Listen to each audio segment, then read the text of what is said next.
panitia zakat itu amil sih. Iya, Ya, amil. itu amil ya. Amil. Amil itu dan Dan di masjid-masjid lagi rame nih amil ramai pasti. karena lagi mau zakat Ya, fitrah orang. tapi jangan salah, amil itu adalah profesi yang disebut dalam Al-Quran. Iya, Tidak ada guru, tidak ada dosen, tidak ada betul. wartawan bahkan, Iya, tapi iya. di Quran itu disebut. Wal amil, Ya, iya.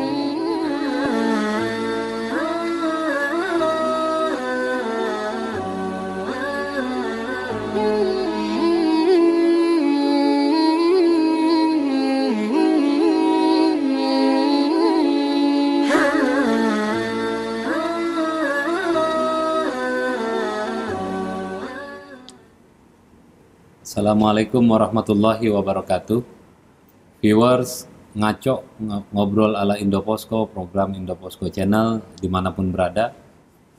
Jumpa lagi kita dalam program podcast kami ngaco ngobrol ala Indoposko yang kali ini secara khusus eh, tim kami berkunjung ke kantor Badan Amil Zakat Nasional atau Baznas di kawasan Matraman, Jakarta Timur untuk kita nanti berbicara, membincangkan soal Baznas dengan narasumber atau tamu yang dihadirkan pada kali ini, yang kita kedatangan dan kita berkunjung dan berjumpa dan ngobrol ala Indoposko dengan Bapak Dr. Ahmad Hambali SAG MH. Beliau adalah Kepala Divisi Humas dan Protokol Badan Amil Zakat Nasional atau Baznas. Nanti kita akan berbincang dengan Pak Hambali terkait dengan Baznas, apa yang ingin kita tahu soal Baznas, karena sejauh ini barangkali viewers hanya mengenal Baznas, ngomongin zakat, apalagi sekarang di bulan suci Ramadan, rasanya zakat juga menjadi salah satu keharusan atau kewajiban bagi kita untuk itu. Tapi lebih dari itu nanti juga viewers akan mengetahui soal Baznas seperti apa.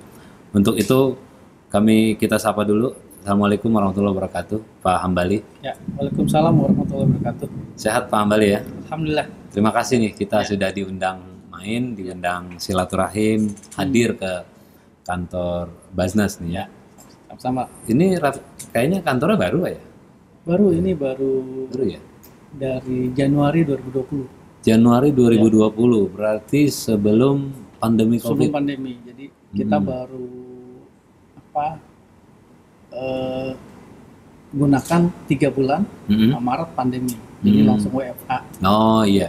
Jadi viewers, Baznas itu dulu kalau tidak salah itu memiliki kantor di daerah Jalan Kebon Siri Raya. Ya.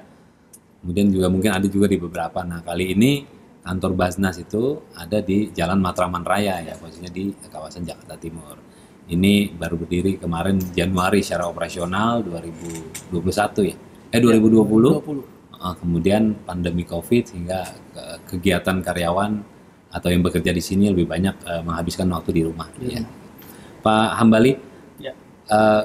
kita sharing, kita berbagi ke viewers Indoposko, ke viewers ngaco, ngobrol ala Indoposko soal Baznas, Badan Amil Zakat Nasional. Barangkali Pak Hambali bisa cerita sedikit soal apa itu Baznas, kemudian berdirinya, terus di Republik ini seberapa besar Baznas punya peran dan sebagainya. Ya. Silakan Pak Hambali. Saya pakai ini ya. Silakan Pak. Terima kasih sudah diberikan kesempatan sebenarnya di acara ini untuk juga bertemu dengan viewers Indoposko ya namanya. Iya. Basnas itu disebut sebagai lembaga pemerintahan non struktural. Lembaga pemerintahan non Ya, struktural. jadi di dalam struktur ketatanegaraan itu ada yang disebut dengan lembaga pemerintahan non struktural, ada lembaga pemerintahan non kementerian, ada juga kementerian itu sendiri, lalu ada lembaga penyiaran publik. Nah itu sebenarnya kalau di dalam konteks ketatanegaraan disebut sebagai lembaga-lembaga yang langsung di bawah presiden. Termasuk Seskap gitu. Iya. Nah dalam konteks itu Basnas ini nggak cuma satu ya, lembaga pemerintahan struktural itu banyak juga. Ada Komnas HAM, ada KPK, ada PPATK, ada Bawaslu, bahkan ada Dewan Tanas misalnya, Oh Dewan ya, Pertahanan Nasional Dewan Pertahanan itu sama Nasional. LNS juga. Jadi ada lembaga pemerintahan nasional itu ada yang depannya komisi, Iya, ada dewan, ada badan, ada tim juga. ada tim. Iya, ada unit. Mm-mm. Nah, misalnya dulu ada UPK unit kerja presiden segala macam UKP Iya, iya UKP 4 dulu ya, Ya, di era UKP 4 sebelumnya. itu juga LNS namanya. Hmm. Nah, memang Basnas ini kenapa pemerintah merasa perlu untuk membentuk lembaga pemerintah, lembaga-lembaga seperti Basnas? Karena secara eksekutif, secara pelaksanaan kenegaraan itu diperlukan satu lembaga yang menjalankan tugas khusus yang ternyata tidak bisa dilakukan oleh kementerian. Mhm. Jadi dari kementerian itu dikeluarkan Mhm. fungsinya secara khusus. Misalnya kalau Basnas dari Kementerian Agama. Basnas dari Kementerian Agama. Jadi Kemenak, Kementerian Agama ya. tidak bisa mengelola zakat, jadi dibuat Basnas. Oh. Dulu ada haji, dulu dipegang Iya, iya, iya. haji dipegang Kementerian Agama kan masalah. Hanya sekarang ada BPKH. Iya, BPKH. Nah, misalnya kita tahu dana APBD umat itu menjerat 2 menteri agama kan. Iya, benar. Gitu. Jadi konteks yang seperti itu juga pemerintah menganggap ada fungsi khusus yang perlu dikeluarkan dari kementerian. Basnas itu fungsi zakatnya dikeluarkan. Sebenarnya di kementerian lain ada juga. Misalnya kita bisa melihat ada Menteri Pendayagunaan Aparatur Negara. Oh, Menpan RB. Menpan RB. Nah, dia punya lembaga yang mengkaji administrasi negara. Akhirnya dikeluarkanlah menjadi LAN. Iya, iya, iya. Nah, LAN itu sebenarnya dulu punya Menpan RB karena tugas yang khusus jadi dikeluarkan. Jadi konteksnya seperti itu sebenarnya. Nah, Basnas ini dulu juga pemerintah belum terpikir membuat semacam badan tersendiri karena memang zakat ini kan baru kalau secara sejarah memang pengelolaan zakat oleh pemerintah itu dari dulu. Dari zaman Belanda itu dilakukan seperti itu. Pak Hambali, sorry, Basnas didirikan di Republik ini tahun? Kalau resminya itu undang-undangnya 99. Tahun 99 ya? Jadi undang-undang pertama itu 3899. Nah, kemudian diperbarui dengan Undang-Undang 23 2011. Nah, pernah ada Kepres nomor 8 tahun 2001. Jadi memang itulah yang sebenarnya dinamikanya. Iya. Nah, mulai dulu ini di Undang-Undang 23 2011 dan di Undang-Undang 23 2011 itulah Basnas disebut sebagai lembaga pemerintahan non struktural. Kalau dulu masih belum jelas juga spesiesnya apa gitu. Kalau yang 2011 itu sejak 2011 sudah mulai jelas disebut sebagai lembaga pemerintahan non struktural. Berarti kalau di nasional atau pusat Basnas, berarti kalau jaringannya di seluruh provinsi kabupaten kota ada? Iya. Ada ya? Berdasarkan Undang-Undang 23 tersebut, di setiap provinsi dan setiap kabupaten kota ada Basnas. Namanya Basnas juga? Iya, namanya Basnas Provinsi dan Basnas Kabupaten atau Basnas Kota. Seumpama DKI Jakarta, teman kita ini Basnas Provinsi DKI Jakarta, gitu ya. Itu sudah lengkap di 34 provinsi sudah, dan 34 provinsi sudah lengkap semua. Hanya di kabupaten kota itu memang ada modifikasi, terutama di daerah-daerah minoritas. Nah, kalau dari data kita bisa lihat provinsi lengkap 34, kemudian Basnas kabupaten kota itu 463 ya. Iya, dari data yang ada. Dari 500 sekian kabupaten kota ya. Nah, memang selain Basnas ada lembaga amil zakat. Jadi lembaga zakat yang dibentuk oleh masyarakat. Oh. Ya. Jadi kalau kita mendengar viewers ada lembaga amil zakat, itu sebuah lembaga yang dibentuk oleh masyarakat ya. Nah, di dalam undang-undang disebut lembaga-lembaga tersebut itu dibentuk untuk membantu Basnas dalam mengelola zakat. Oh, jadi dalam pelaksanaan kerjanya mungkin ada sinergitas juga kali ya? Iya, sinergi pasti. Karena ini membantu, jadi memang Basnas mengawasi juga. Mengkoordinir dan melakukan pengendalian. Misalnya mereka wajib lapor ke Basnas pengelolaan zakatnya. Kemudian mereka juga kalau izinnya dikeluarkan oleh Kementerian Agama, tapi rekomendasinya dikeluarkan oleh Basnas. Hmm. Jadi persyaratan pertama itu setelah lengkap, oke semua, Basnas memberikan rekomendasi kepada calon lasnya untuk dimintakan izin ke Kemenak. Nah, jadi itulah konteks yang disebut dalam undang-undang membantu pengelolaan zakat Basnas. Gitu.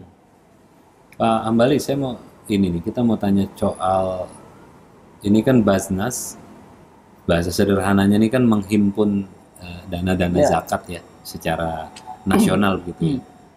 Pastinya kan ada sistem sama strategi yang dimiliki oleh Basnas dalam maksud kami yang dihimpun tuh dananya siapa sih? Maksudnya apa? Misalkan saya individu nih Rahman host di acara ini atau kelembagaan misalnya Indoposko atau kementerian atau apa sih? Nah, lagi-lagi kita memang bekerja itu berdasarkan undang-undang. Undang-undang menyebut memang ada zakat individu dan ada zakat badan. Zakat individu atau ada badan? Ya, individu itu perorangan. Oh, perorangan. Ya, zakat badan itu zakat perusahaan. Oh, maksudnya badan itu ya perusahaan. Jadi di Basnas ini masuk zakat perorangan, juga zakat perusahaan. Nah, perusahaan itu misalnya kalau ada direktur zakat, direktur berzakat, dia sebagai apa? Iya. Sebagai individunya atau sebagai pemimpin perusahaannya. Nah, jadi kalau individu ya berarti dari gaji dia kan. Kalau dia sebagai perusahaan itu dari laba perusahaan, dikeluarkannya dari laba perusahaan, itu yang disebut dengan zakat individu dengan zakat badan. Pak Hambali, itu perusahaannya perusahaan BUMN, swasta atau apa gitu? Iya, semua perusahaan yang sesuai dengan syarat sebagai muzaki, misalnya pastilah dia harus Muslim kan. Iya. Kalau perusahaan mungkin perusahaannya perusahaan yang halal. Kalau perusahaan bir gimana? Nah, itu kan ada persoalan kan. Iya. Perusahaan bir, Gitu ya. ini kita jualan bir, gimana zakatnya? Nah, itu kayaknya sih. Artinya bisa swasta, bisa juga BUMN. Bisa swasta, gitu. bisa BUMN. Iya. Tapi kalau BUMN memang lazimnya itu kalau zakat perusahaan itu biasanya memang swasta sih. Banyaknya kan. Kalau BUMN memang dia kan nggak punya NPWP, nggak punya ini kan, karena lembaga negara lah istilahnya, badan negara gitu, dan pemerintah.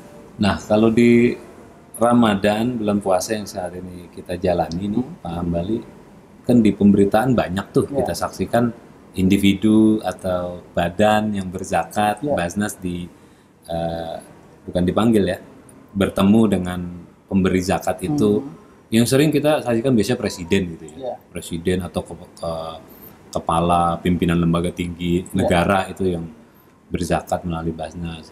Itu juga di Ramadan ini ada kayak gitu ya? Iya. Kita tahu lah bahwa Ramadan ini ya cuman kadang disalahartikan oleh masyarakat bahwa orang berzakat tuh setahun sekali di Ramadan. Nah, itu salah juga sebenarnya. Tapi memang kurang tepat itu ya. Ramadan itu memang momentum. Karena memang orang harus mengkapitalisasi semua ibadahnya kan di Ramadan. Dan zakat itu juga bagian dari ibadah yang saya kira dimensinya mengena kalau di Ramadan ya. Misalnya orang peduli, orang berbagi, kan ada di situ. Tapi zakat itu sebenarnya tidak hanya pada Ramadan. Kalau zakat hanya pada Ramadan itu zakat fitrah memang. Nah, sedangkan zakat itu kan tidak hanya fitrah. Iya. Zakat fitrah dan zakat mal. Gitu. Kalau fitrah itu kan ya hanya ukuran rata-rata 3,5 liter gitu 3,5 liter. Dan itu adanya di bulan Ramadan saja. Kalau zakat yang dimaksud oleh undang-undang itu adalah selain zakat fitrah dan zakat mal sebenarnya. Karena zakat mal itu di dalam undang-undang juga disebut mulai dari harta perniagaan, harta pertambangan, pertanian, bahkan harta-harta temuan. Kita punya tanah, di dalamnya kita menemukan barang berharga, itu juga ada zakatnya, ada hitungan zakatnya. Ya, namanya harta rikas. Harta rikas. Rikas, ya. Jadi memang itu adalah ajaran yang disampaikan oleh Rasul seperti itu, dan kitab-kitab fikih juga mengatur itu. Ya, Pak Hambali, saya mau tanya simpel aja nih biar viewers ngaco juga tahu. Kalau begitu kan Basnas ini tempat atau lembaga atau badan untuk kita menyalurkan zakat, baik zakat individu maupun perusahaan. Jadi kita ini bisa ke kantor Basnas ini yang ada di Matraman kalau mau berzakat, Oh iya, gitu ya? bisa, sangat bisa sekali. Oh, gitu. Kita kalau pas masuk itu sebelah kanan itu ada kantor layanan untuk berzakat. Ya, jadi misalnya ada seseorang atau badan Iya, perusahaan mau berzakat, dia bisa ke Matraman ini ya, ke kantor pusat ini ya. Jadi sebenarnya kalau sekarang ini ada 3 ya. Ada yang orang bisa datang ke Basnas. Iya, ya di era pandemi ini Iya, gimana nih? apalagi era pandemi ini ya. Kita juga sudah mendigitalisasi zakat kita, pembayaran zakat. Bisa menggunakan startup atau aplikasi kita kerjasama sudah dengan Gojek, dengan Grab. Kalau kita buka aplikasi Gojek itu ada Basnas di situ, ada Grab, link aja. Ya. Nah, kemudian kita juga ada layanan jemput zakat. Jadi Basnasnya yang menjemput. Jemput zakat ada juga. Ya selain sebenarnya kalau pakai aplikasi bisa langsung transfer. Dan nggak pakai aplikasi juga kita bisa transfer sebenarnya. Jadi zakat itu sekarang mudah sebenarnya. Menggerakkan jari kita di smartphone kita bisa berzakat. Tapi kalau misalnya pengen sekalian silaturahmi bertanya ya bisa juga. Mau tahu kantor zakat, kantor Basnas begitu ya, bisa saja ya. Dari 3 yang tadi, digital kemudian konvensional datang ke sini atau satu lagi menjemput. Dari ketiga itu setidaknya nih di era pandemi ini mana yang paling dominan orang berzakat tuh, Pak Ahmad? Ya memang bahkan sebelum pandemi juga banyaknya ya digital dan ya transfer langsung gitu. Banyaknya seperti itu sih. Iya, artinya jauh sebelum pandemi juga yang non tatap muka itu yang banyak dilakukan oleh para orang yang ingin berzakat gitu ya. Terus Pak Hambali, kita beralih nih ke menurut kami sih program ya, karena kami bacanya di media massa, kami juga ikuti, kami memberitakan juga 15 April lalu 2 hari ya Ramadan hari ketiga mungkin ya di Istana Negara gitu ya, Pak Presiden Joko Widodo itu kan launching. Di sini ada nih backdropnya nih kan, gerakan cinta zakat, zakat mewujudkan harapan mustahik. Ini udah diluncurkan ini sama Presiden kemarin. Walaupun kita sedikit tahu, kita berbagi lagi ke viewers. Ngaco nih Pak Hambali soal gerakan cinta zakat yang sudah di launching pada awal Ramadan kemarin. Nah, kalau ini memang satu inisiatif dari Basnas, terutama di periode ini di bawah kepemimpinan Prof. Kiai Haji Nur Ahmad, yang menganggap bahwa perlu diamplifikasi zakat ini ke masyarakat. Baik misalnya kalau bisa pada budayanya. Kita tahu bahwa zakat ini kan rukun Islam. Salah satu rukun Islam, tapi dia rukun Islam yang terlantar. Tanda petik tuh ya. Iya, tanda petik ya. Ini juga dinyatakan oleh Kiai Masdar.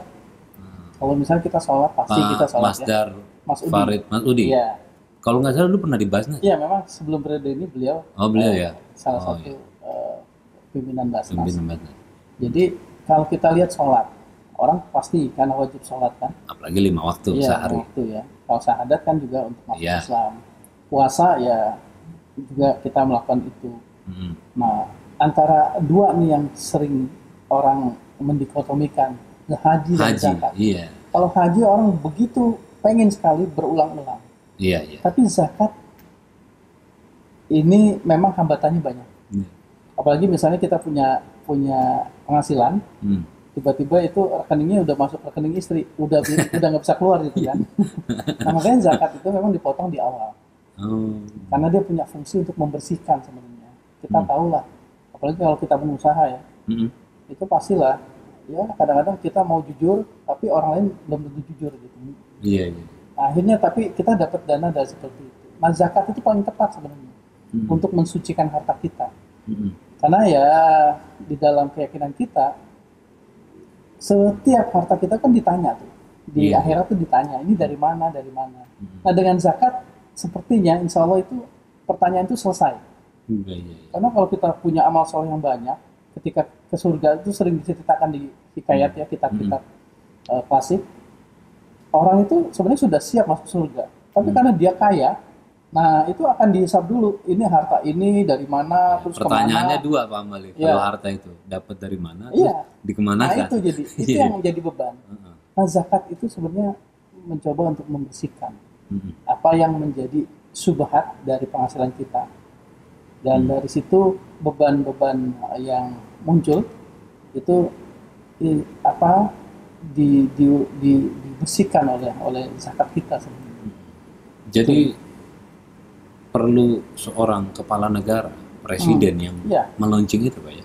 Iya, betul. Karena ini pemerintah, presiden mewakili negara, pemerintah ya, itu punya peran penting sebagai teladan. Jadi apa ya, ketika kita misalnya kita berbuat baik, tapi ketika berbuat baik di dalam Quran itu disebut apa sih substansi dari berbuat baik? Merelakan apa yang kita cintai. Iya. Gitu. Iya. Nah itu yang sulit kan. Misalnya kita kalau ngasih ya, kita lihat di Jumatan tuh banyaknya ada 2.000, ada orang ngasih 1.000.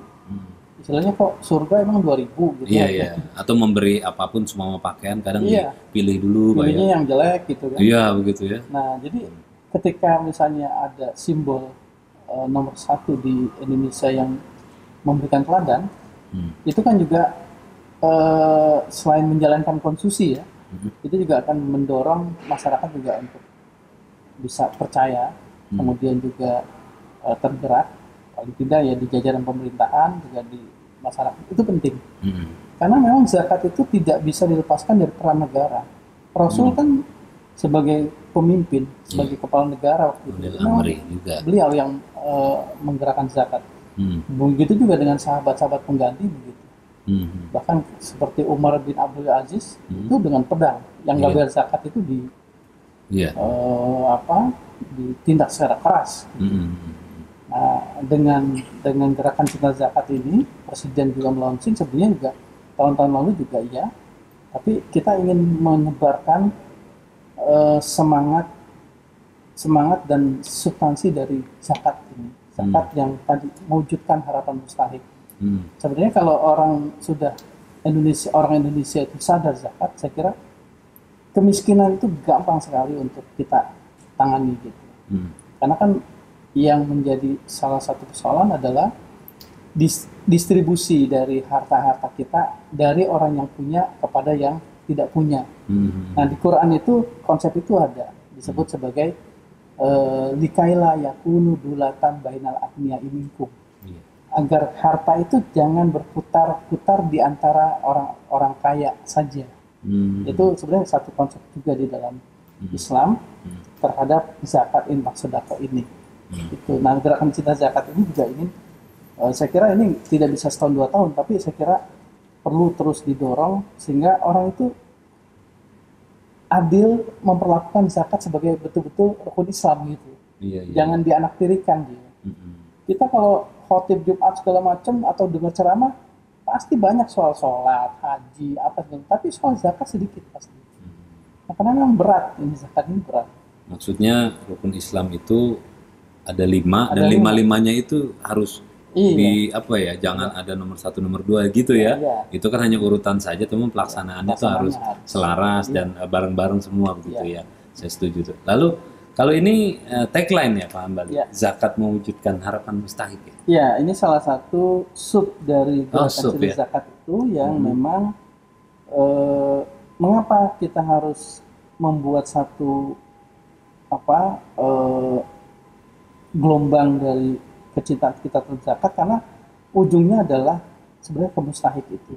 Oke, viewer, mustahik itu apa nih? Ntar Pak Ambali jelasin.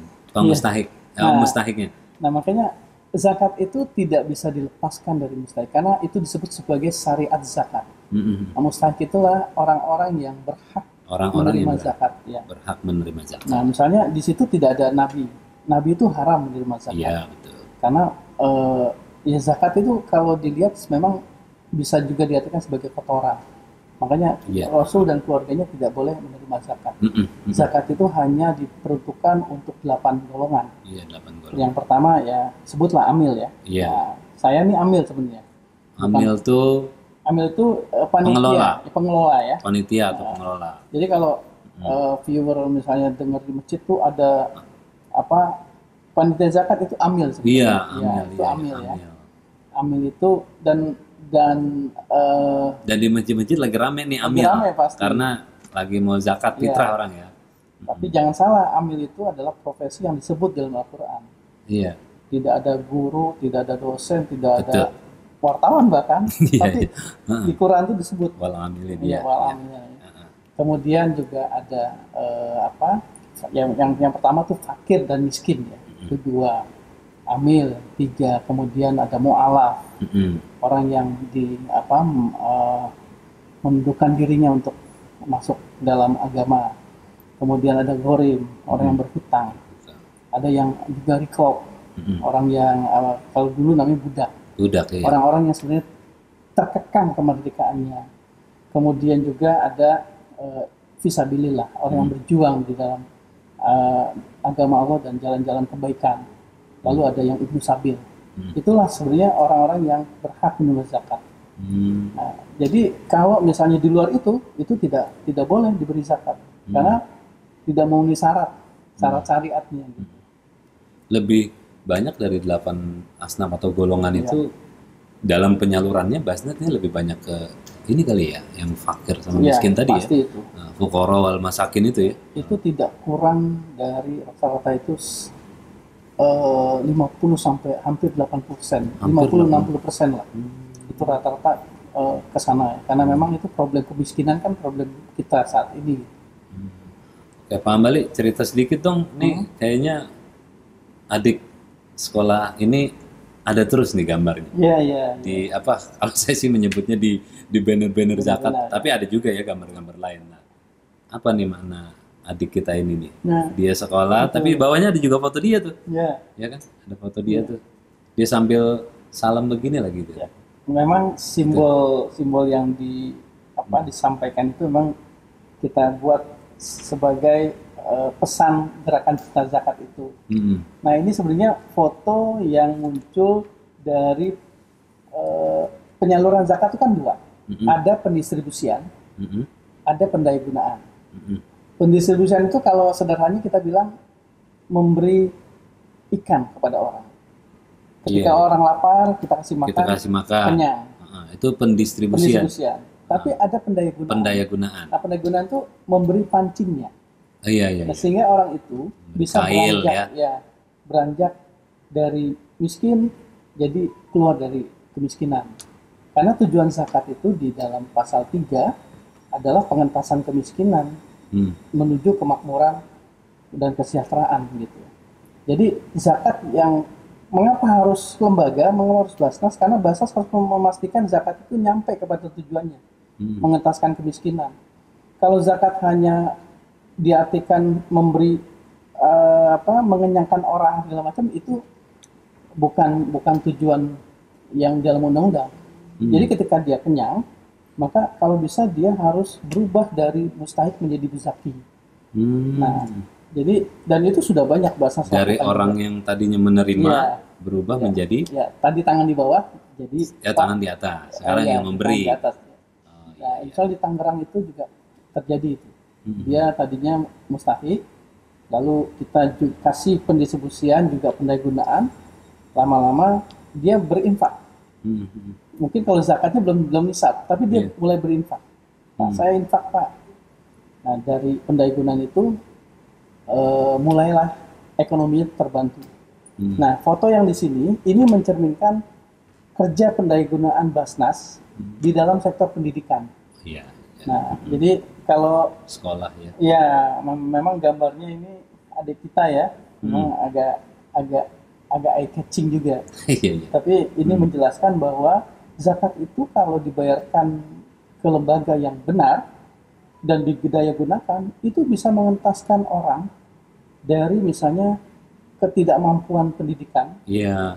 Dan pendidikan itu kan kunci untuk mencapai kecukupan hidupnya. Nah, makanya pendidikan itu juga jadi wajib di dalam pendayagunaan. Jadi program pendayagunaan di dalam pendidikan itu mencoba untuk misalnya ada orang-orang pintar nggak mampu, nah itu kita sekolahkan sehingga dia bisa membantu keluarganya, ekonomi keluarganya dengan pendidikan itu gitu. Nah, ini wakil dari program Basnas di dalam pendayagunaan zakat di bidang pendidikan. Ada juga pendayagunaan ekonomi, kemudian ada juga ekonomi macam-macam, ada pertanian, ada peternakan, segala macam. Ya, ini diwakili oleh adik ini untuk pendidikannya. Baik Pak Hambali, rasanya kita harus segera mengakhiri podcast kita ini. Cepat ya? Ini cepat banget ya, padahal lagi asik banget kita ngobrol ya, agak asik gitu kan, soal Basnas, penyaluran, dan rasanya juga saya viewers ngaco juga masih kurang gitu kan soal mengetahui soal Basnas, apalagi khususnya zakat. Tapi setidaknya ini jadi pembuka, jadi awalan untuk kita mengetahui soal Basnas secara kelembagaan atau organisasi atau badan, maupun yang menjadi tugas pokok fungsi serta kerja dan lain-lainnya serta program. Mudah-mudahan terus sehat, semangat Pak Hambali untuk terus menyalurkan para orang-orang yang mau berzakat dan mendistribusikan serta mendayagunakan kepada yang berhak-berhak itu. Saya boleh terakhir? Boleh, silakan. Jadi sebagai lembaga yang mengumpulkan zakat, mengelola zakat, pasti ada di dalam undang-undang itu ada pasal 2. Asas pengelolaan zakat, salah satunya harus amanah akuntabel. Jadi memang amil ini kalau saya pribadi melihat itu hampir separuh malaikat sebenarnya. Pak Hambali ini dan saya memandangnya begitu, walaupun sebenarnya kita manusia kan. Iya benar. Karena dia harus betul-betul amanah. Iya. Kalau sedikit saja nggak amanah, maka saya melihat kalau orang korupsi dana non zakat itu mungkin hukumannya 3, tapi kalau korupsi dana zakat itu 10. Iya. Saya melihat begitu ya. Iya. Nah, karena itu pula kami itu dilapisi pertama kewajiban laporan, kemudian mempublikasikan laporan itu diatur dalam undang-undang semua. Lalu diaudit 3 lapis, diaudit internal, eksternal, KAP, dan audit syariah bahkan 4 lapis. Laporan individu? Ya, laporan Basnas ini. Kelembagaan, iya. Setahun kita dapat 300 miliar, itu diaudit. Diaudit ya? Diaudit sampai audit syariahnya.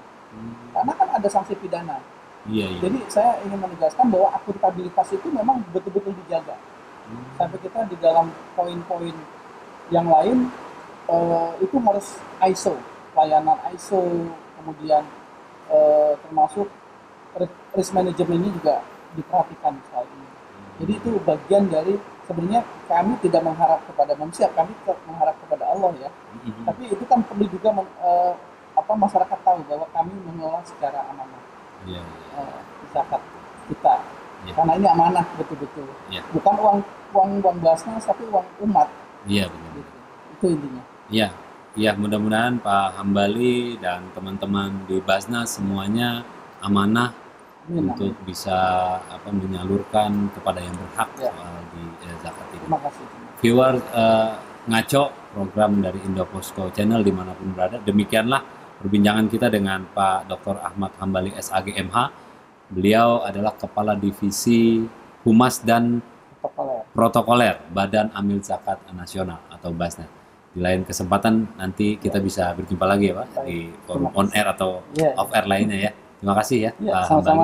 Demikianlah viewer ngaco, acara ini kita akhiri. Semoga bermanfaat semua untuk viewer semuanya.